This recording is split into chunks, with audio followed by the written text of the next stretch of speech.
नमस्कार। मैं अजगर भूमि से बोल रहा हूं।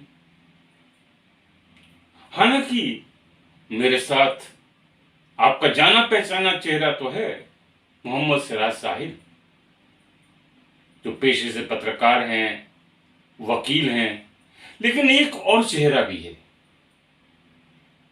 ये हैं लिबरल पार्टी ऑफ इंडिया के अध्यक्ष। देश की राजनीति के बारे में, देश की समस्याओं के बारे में, हालात के बारे में इनसे बात करेंगे। सिराज जी, ये जो लिबरल पार्टी ऑफ इंडिया है, इसके पीछे मंतव्य क्या है, कंसेप्ट क्या है? लिबरल पार्टी ऑफ इंडिया का जो है मंतव्य ये है कि हमारे देश में उदारवाद जो है स्थापित हो, ना साम्यवाद, ना पूंजीवाद, ना समाजवाद। इसका मतलब ये है कि जो लोग उद्योगपति हैं, जो सरमायादार लोग हैं, पैसे वाले लोग हैं, उनका देश के विकास में सहयोग तो लिया जाए, लेकिन सरकारें और राजनीतिक दल उनकी गोद में ना बैठ जाएं।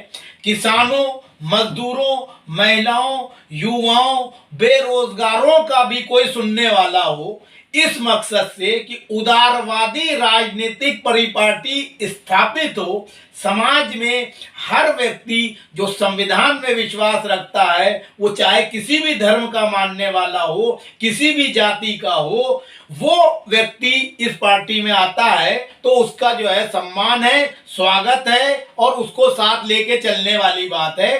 किसी भी तरह की तुष्टीकरण की राजनीति से अलग हटकर इस पार्टी का गठन किया गया है। आपने कहा भारत के संविधान की बात। जो भी राजनीतिक दल हैं, चुनाव आयोग में हलफनामा देते हैं, डिक्लेरेशन देते हैं कि हम सेकुलर हैं, सेकुलरिज्म को बढ़ावा देंगे, और यहाँ पे राजनीतिक दल एक दूसरे पे कहीं ना कहीं सवाल उठाते हैं, उस धर्म के साथ, इस धर्म के साथ।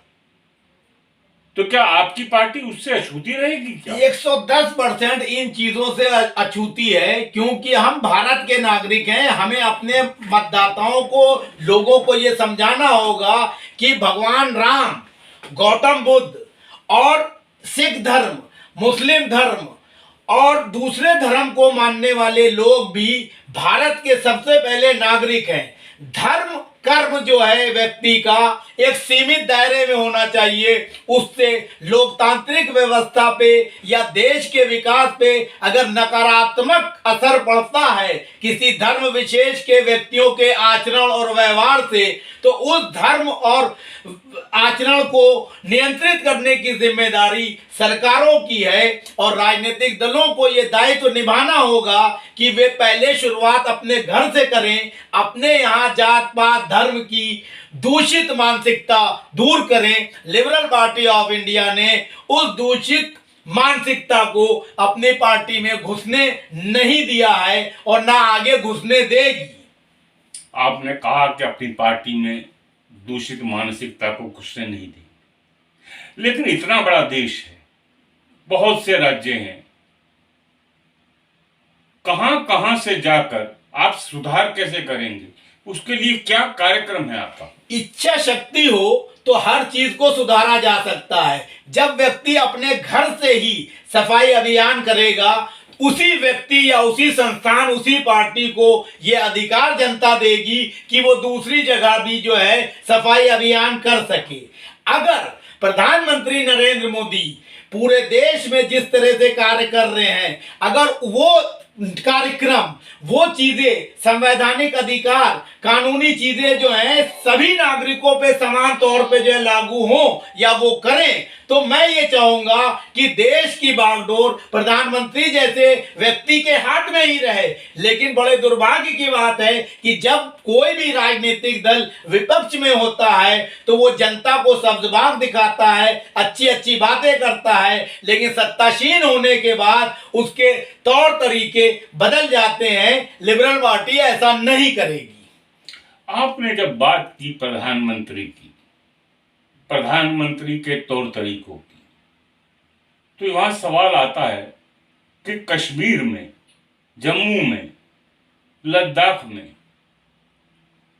एक तो भारत की सबसे पुरानी स्टेट, यूं कहें कि जो स्टेट जो विलय हुए थे एक स्टेट के रूप में, वो इकलौती स्टेट थी, उसके दो हिस्से कर दिए, जम्मू कश्मीर और लद्दाख। धारा से 370 को खत्म कर दिया, 35A को खत्म कर दिया। तो लिबरल पार्टी की सोच इसके बारे में क्या है? मेरा यह मानना है कि प्रधानमंत्री के तौर पर नरेंद्र मोदी साहब ने और भारतीय जनता पार्टी ने अपने घोषणा पत्र में जो वादे किए थे, उन वादों में एक वादा यह भी था कि जम्मू कश्मीर से 370 और 35A को हटाया जाएगा। उसको उन्होंने चुनावी वादे को अपना पूरा किया।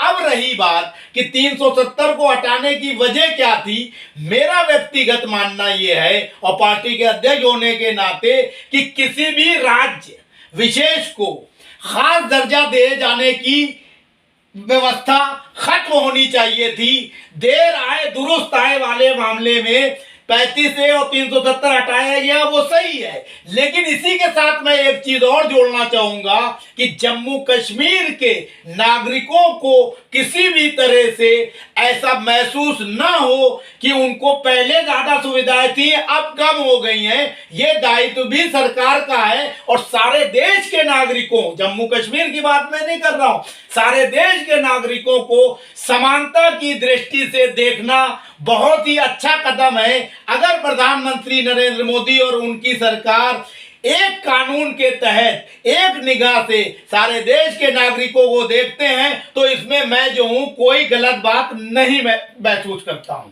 आपने कहा कि 370 हटा दी, लेकिन अगर अमित शाह का वक्तव्य संसद में साफ था कि धारा 370 का एक पार्ट जो है वो इंटेक्ट रहेगा, उसे नहीं हटाया गया। यानी धारा 370 के उपखंड तो हटा दिए जी, 370 आज भी है जी।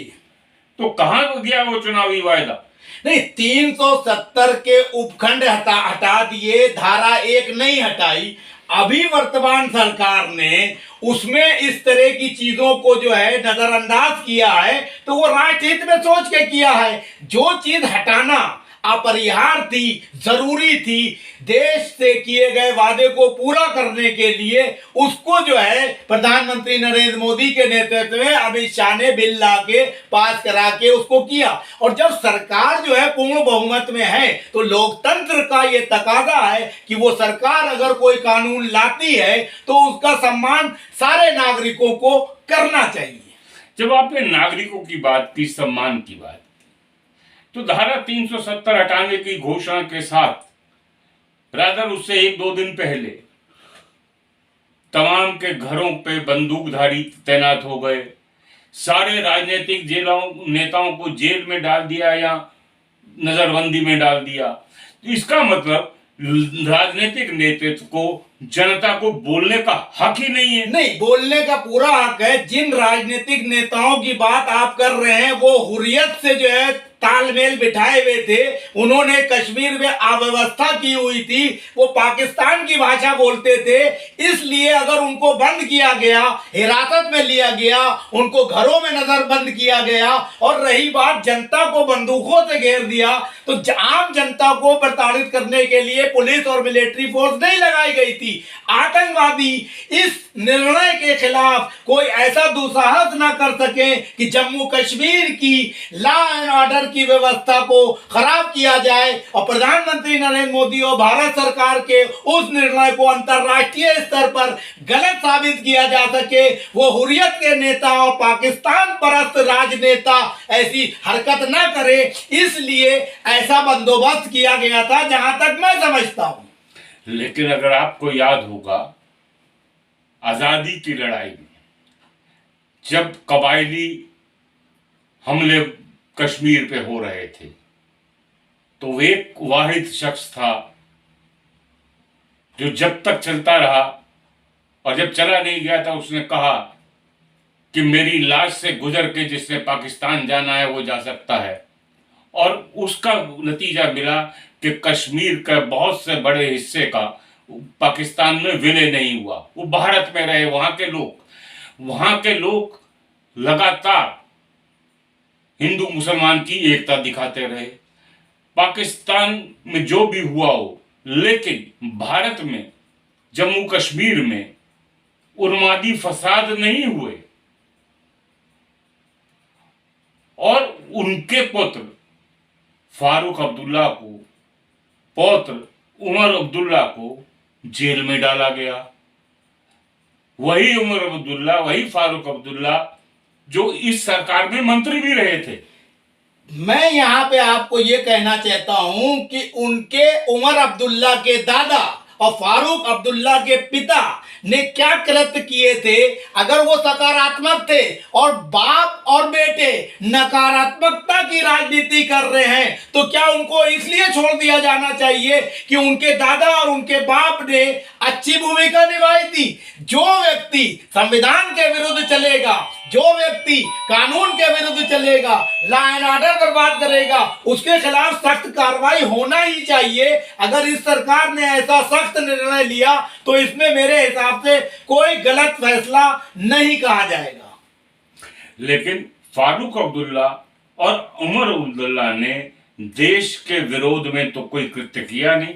देश के विरोध में कोई कृत्य करने से यह मतलब नहीं होता है कि डायरेक्ट देशद्रोही का जो है झंडा उठा लिया हो या वक्तव्य जारी किया हो। अप्रत्यक्ष रूप से देशद्रोहियों, आतंकवादियों, अलगाववादियों का साथ देना भी एक तरह से देशद्रोह है। हमारे देश में बहुत से लोग ऐसे हैं जो बातें तो देशभक्ति की करते हैं, लेकिन अगर उनका इतिहास कुरेदा जाए तो वो निकलते हैं देश के गद्दार। तो ऐसा आप जो है सिर्फ संभावनाओं को देखते हुए कि उनके दादा, उनके बाप ने ऐसा किया था इसलिए इनके साथ खून माफ कर दिए जाए, तो वो गलत है। यानी आपका मानना है कि फारूक अब्दुल्ला और उमर अब्दुल्ला देशद्रोहियों के साथ, आतंकवादियों के साथ या ऐसे तत्वों के साथ मिले हुए थे और उसके बावजूद केंद्र सरकार में, मोदी सरकार में वो मंत्री भी बने रहे। मोदी सरकार में नहीं मंत्री, वो अटल बिहारी वाजपेयी की सरकार में जो है मंत्री थे। तो अगर आप ये कहें तो इस हिसाब से तो महबूबा मुफ्ती के साथ भारतीय जनता पार्टी ने मिल के सरकार बनाई थी। तो क्या आप भारतीय जनता पार्टी को भी अलगाववादियों का समर्थक मान लेंगे? परिस्थितियों के हिसाब से राजनीति में फैसले लिए जाते हैं। वर्तमान समय में फारूक अब्दुल्ला और उमर अब्दुल्ला की हरकतें ऐसी रही कि जिससे जो है उनको नजरबंद करना लाजमी था, इसलिए भारत सरकार ने वो निर्णय लिया। नागरिकों को बोलने की आजादी नहीं। किसको नहीं है? आप बोल रहे हैं, हम बोल रहे हैं ना जी। लेकिन जम्मू कश्मीर में आज भी हालात सही नहीं है। नहीं, ये आपके कहने से है। किस नागरिक को बोलने की आजादी नहीं है? पहले तो ये बताइए। जो व्यक्ति संविधान को ताक पे रखते हुए अलगाववादी बातें करेगा, देशद्रोही की बातें करेगा, उस पे तो रोक लगना चाहिए। मैं मुखरता से सारी बातें कहता हूं। हमें तो कभी पुलिस ने नहीं परेशान किया, हमें तो कभी सरकार ने नहीं परेशान किया, हमें तो कोई प्रताड़ना नहीं हुई। तो आप ये कैसे कह सकते हैं कि नागरिकों की अभिव्यक्ति की स्वतंत्रता पे कुठाराघात हो गया है? हाँ, कुछ मामले ऐसे हैं तो उनको कुछ मामले तक ही सीमित रखना चाहिए। कोई पर्टिकुलर जो है एक नियम नहीं बन गया है कि कोई नागरिक बोल नहीं सकता।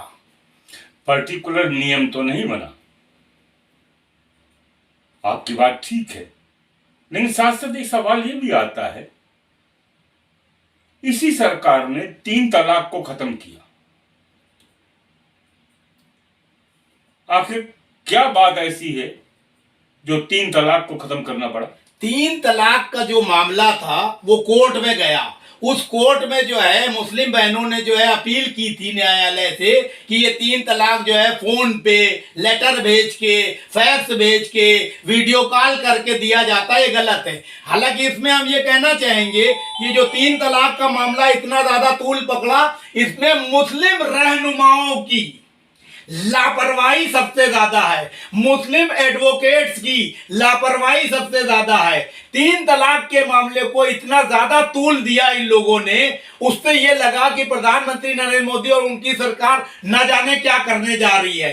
असदुद्दीन ओवैसी जिस चीज को लेके उन्होंने बिल भी फाड़े और पूरा जो है नाटक नौटंकी उन्होंने की, क्या वो ये नहीं समझा पाए सदन में कि 3 तलाक का मामला ऐसे नहीं होता है इस्लाम में, शरीयत में, कि तलाक तलाक तलाक तलाक हो गया। तो मुसलमानों के बीच में जो जाहिलियत है, जो तौर तरीके हैं, उनको दूर करने की जिम्मेदारी हमारे मौलानाओं, उलेमाओं और बड़े नेताओं की है। वो वोट बैंक की राजनीति के चलते हुए सारे मुद्दे को उठाते हैं, इसलिए ऐसी स्थिति आती है। आपने कहा कि बिल फाड़े, भारतीय जनता पार्टी के सांसदों ने दिल्ली को राज्य का दर्जा देने का बिल भी फाड़ा था इसी लोकसभा में। दिल्ली को पूर्ण राज्य का दर्जा नहीं दिया जा सकता, यह मूर्ख मुख्यमंत्री अरविंद केजरीवाल को भी समझना चाहिए। जब प्रधानमंत्री के तौर पे मनमोहन सिंह साहब देश की बागडोर संभाल रहे थे, उस वक्त शीला दीक्षित जी जो अब इस दुनिया में नहीं है वो मुख्यमंत्री थी, उस वक्त भी ये मुद्दा उठा था। मदन लाल खुराना साहब जब जो है मुख्यमंत्री थे तब भी ये मामला उठा था। हर पार्टी जनता को भ्रमित करने के लिए, जनता के वोट लेने के लिए, बेवकूफ बनाने के लिए इस तरह के बिलों पे चर्चा करती है और कहती है कि सरकार हमें जो है रोक रही है। अगर सरकार रोक रही है तो उसके कारण है। दिल्ली को पूर्ण राज्य का दर्जा इसलिए नहीं दिया जा सकता, ये आपको भी समझना चाहिए और जनता को भी समझना चाहिए कि यहाँ प्रधानमंत्री, राष्ट्रपति और सारे देश के एम्बेसडर रहते हैं और बड़े बड़े अंतरराष्ट्रीय और राष्ट्रीय स्तर के ऑफिसेज हैं। पुलिस जैसी महत्वपूर्ण संस्था को अगर दिल्ली सरकार के अधीन दे दिया जाएगा तो पूरे दिल्ली को मैनेज करने में व्यवहारिक तौर पर काफी समस्याओं का सामना करना पड़ेगा दिल्ली सरकार को भी और केंद्र सरकार को भी। क्या विदेश से कोई राष्ट्रपति या प्रधानमंत्री या उच्च पदस्थ मंत्री और अधिकारी दिल्ली आएगा तो भारत सरकार क्या अरविंद केजरीवाल जैसे नकारा से पुलिस और व्यवस्था दुरुस्त करने की मांग करेगी?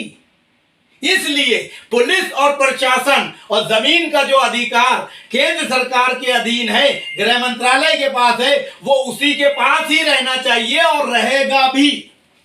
जब राज्यों में विदेशों के अतिथि जाते हैं, रुकते हैं, कार्यक्रमों में जाते हैं, राज्य सरकारें सफलतापूर्वक अपना कर्तव्य निर्वहन। आपकी नॉलेज के लिए मैं बता दूं, जब कोई विदेशी राजनयिक बड़ा पदाधिकारी देश में आता है और वो किसी भी स्टेट में दौरा करता है, कोई सांस्कृतिक कार्यक्रम में, कोई सरकारी कार्यक्रम में, कोई सामाजिक कार्यक्रम में, तो उसके साथ भारत सरकार की खुफिया एजेंसी, पुलिस फोर्स और कमांडो इत्यादि रहते हैं। जिस स्तर का वो पदाधिकारी और मंत्री होता है तो उसको डबल सुरक्षा मिल जाती है, जिस राज्य में वो जाता है वहां की भी और भारत सरकार की भी। यानी कि उनके लिए तो डबल सुरक्षा, और जो भारत के नागरिक हैं वो दिल्ली के हों या उत्तर प्रदेश के,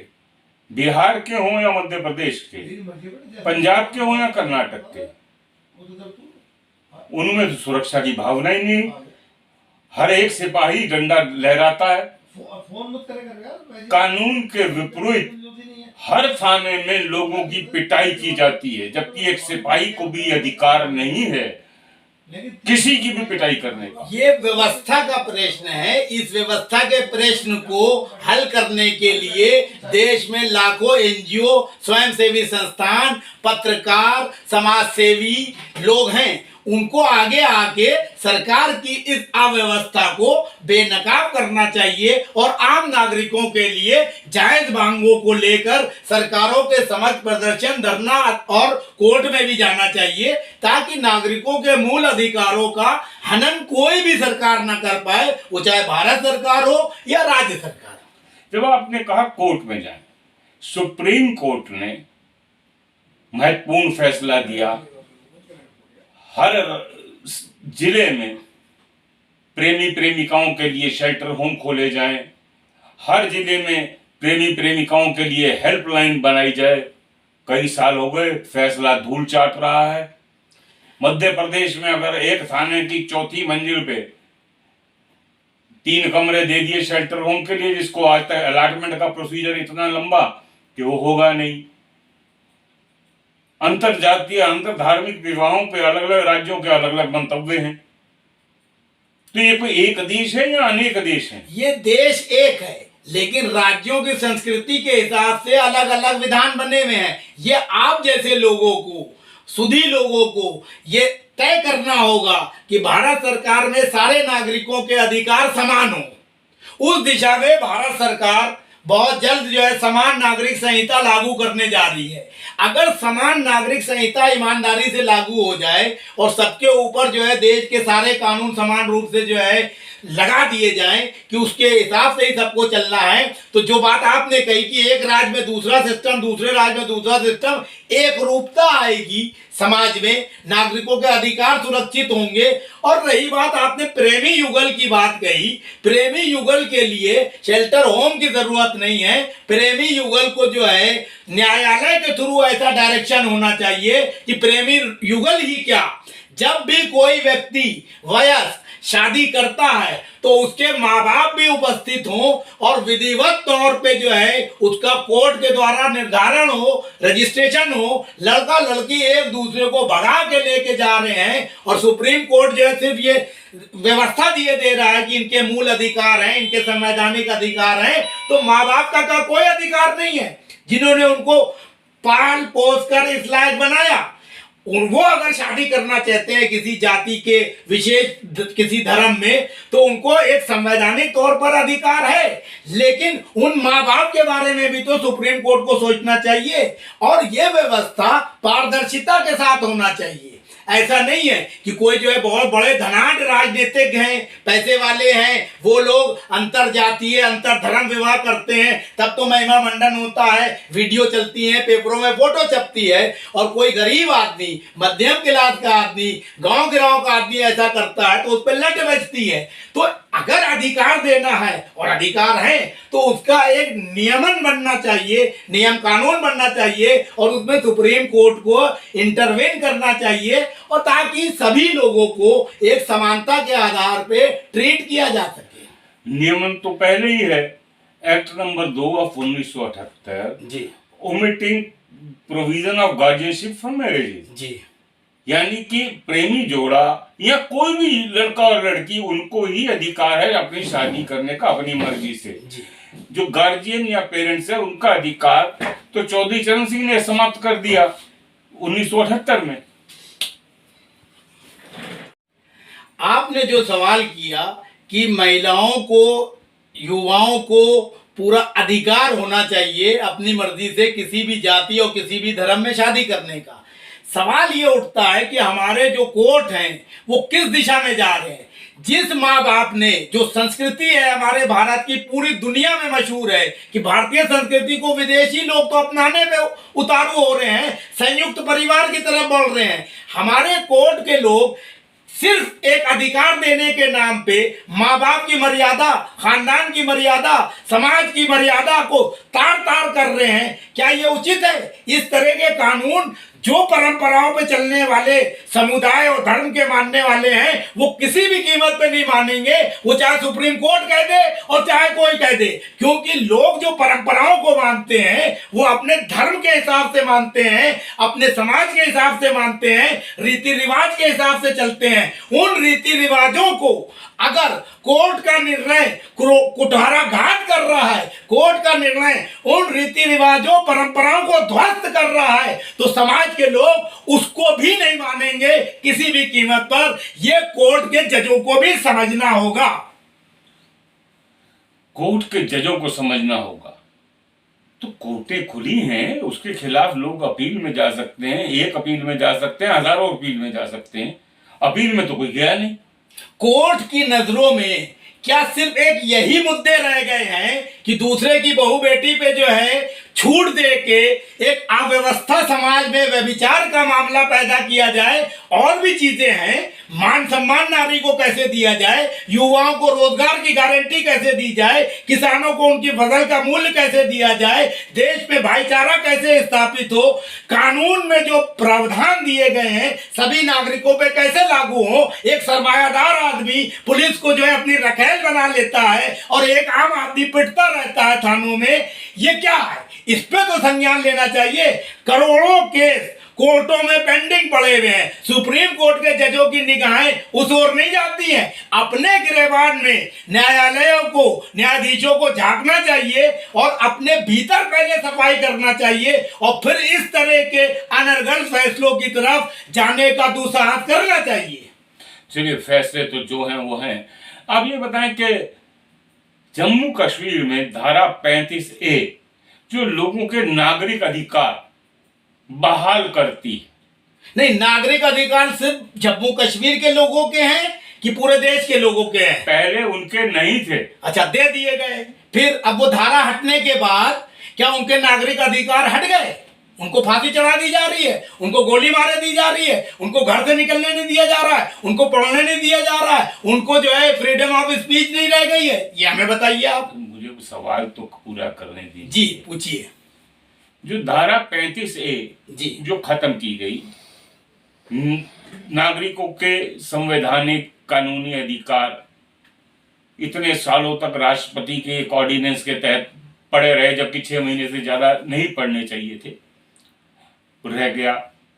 चलिए, 35A खत्म हो गई, लेकिन उसके बावजूद भी मानवाधिकारों का हनन आज भी जम्मू कश्मीर में लगातार रिपोर्टें आ रही हैं। मानवाधिकार का हनन क्या सिर्फ जम्मू कश्मीर में हो रहा है?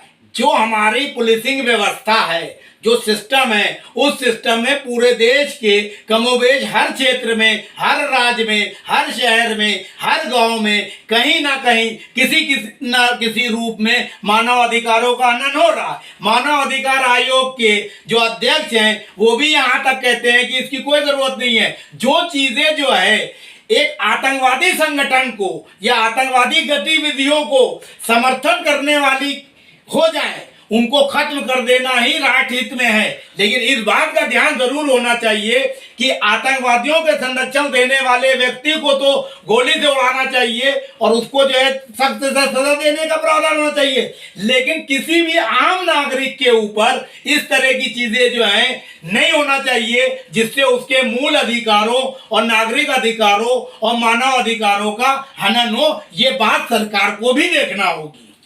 आपने कहा कि मूल अधिकारों का हनन नहीं हो। कितने लोग ऐसे हैं जो एनकाउंटर में, पुलिस की फायरिंग में, पुलिस की गोली से, जिसका नाम आतंकवाद में कहीं सुना नहीं था, मार दिए गए और बाद में इसका नाम बता दिया ये फलां आतंकी है, कोई इतिहास नहीं, कुछ पृष्ठभूमि नहीं। तो इसको आप क्या देखेंगे? मेरा यह मानना है कि अगर किसी व्यक्ति को पुलिस के द्वारा अन्यथा तरीके से इनकाउंटर किया जाता है, वो कोई अपराधी भी हो सकता है, एक आम नागरिक भी हो सकता है, तो उसके खिलाफ जो है जांच होना चाहिए। उस जांच में अगर जो है पुलिस अधिकारी पे ये साबित हो कि जो है इसने अपने पद का दुरुपयोग किया है और अन्यथा तरीके से कुछ व्यक्तिगत लाभ से या खुन्नस में इसने काउंटर किया है, तो उसके खिलाफ जो है कानूनी प्रावधान ऐसे होना चाहिए कि उनके खिलाफ कार्रवाई हो, ताकि कोई भी पुलिस प्रशासन का व्यक्ति, कोई भी बड़ा सरकारी अधिकारी अपने पद का दुरुपयोग ना कर सके। ये तो है नागरिकों की सुरक्षा देने वाली बात। और रही बात कि अगर कहीं पे आतंकवादी गतिविधियां हो रही हैं और गोलीबारी हो रही है, आतंकवादियों को ठिकाने लगाने के लिए मिलिट्री और पुलिस ऑपरेशन चल रहा है, उसमें जो है 10-20-50 के बीच में एक आधा शहरी बेचारा शहीद हो जाता है या मारा जाता है, तो उसको जो है आप उस श्रेणी में नहीं ला सकते हैं कि पुलिस ने जानबूझ के जो है एक आम नागरिक को मौत के घाट उतार दिया। तो उस आम नागरिक को क्या कहेंगे?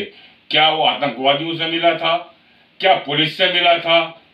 यहाँ कहीं सड़क से चल रहा कोई था, बड़ा अचानक घेरे में ऑपरेशन करने के लिए गेहूं के साथ घुन अगर पिस जाते हैं तो उसके परिवार को, सुन लीजिए, उसके परिवार को जो है मुआवजे का सिस्टम रखना चाहिए। जैसे कोई पुलिस वाला जो है ड्यूटी पे जो है शहीद हो जाता है तो उसको जो है सरकार जो है इनाम भी देती है, उसके परिवार को देती है, क्योंकि ये ऐसा काम है कि इसमें जो है आपको ऑपरेशन करते वक्त कुछ चीजें ऐसी होंगी, लेकिन अब कोई पेशेवराना तरीके से ही पुलिस प्रशासन या मिलिट्री के छोटे लेवल के जवान बलात्कार कर रहे हैं, लोगों का हत्या कर रहे हैं, तो उनका कोर्ट मार्शल और उनको जो है सजा देने का प्रावधान होना चाहिए, ताकि कोई भी अपनी वर्दी और रौब का मिसयूज ना कर सके। लेकिन लंबे समय के बाद अगर उन्हें सजा दी गई तो अर्थहीन हो जाती है।